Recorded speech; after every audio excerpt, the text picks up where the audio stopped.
Since presenting its first reimagined Porsche 911 in 2009, Singer Vehicle Design has put out a number of variations on its traditional restomod theme.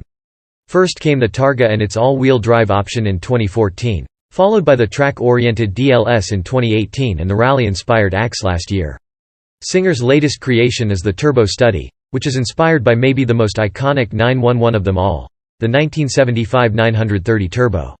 Singer says the Turbo Study is the result of its customers asking for a turbocharged car, and this specific car is a customer's commission that was used as a testbed for the model. Over 70 people have already reserved one of the turbos, and as usual every single one will be completely bespoke to the owner's desired spec.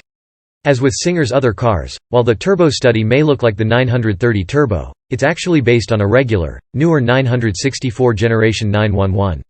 The Turbo Study uses a new version of the Mesger 3.8-liter, flat-6 engine with dual turbochargers. Real 911 turbos didn't get a 3.8-liter engine until the 997 generation.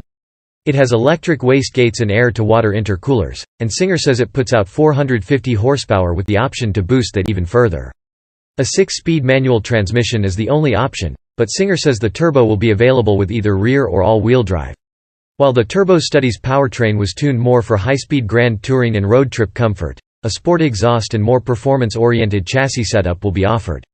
ABS and traction control are standard, and carbon ceramic brakes are optional. It comes as no surprise that the Turbo Study looks spectacular.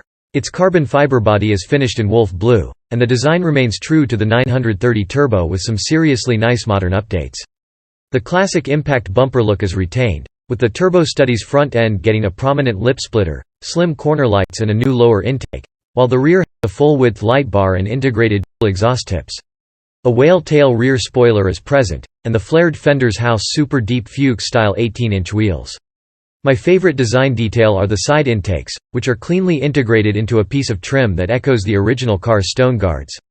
Best of all, the Turbo Study has a rear wiper. The interior is similarly overhauled. This one has Malibu sand leather covering nearly every surface, with black forest wood trim on the dashboard and door panels. The heavily bolstered seats look like the 930s and are electrically powered and heated, and Singer's signature checkered pattern is found in sections of the seat centers and door panels. I love the green accented gauges, which are a lot more modern than the dials in other Singers and have a boost meter. There's a couple of super modern touches too, like the integrated wireless phone charger and navigation system. The Turbo Study even has air conditioning and a sunroof, and you can order custom luggage to match the interior. How much will the Singer Turbo set you back? The company won't say, but given that even the most basic reimagined 911 start at around $500,000, the turbos could easily push past the $1 million mark.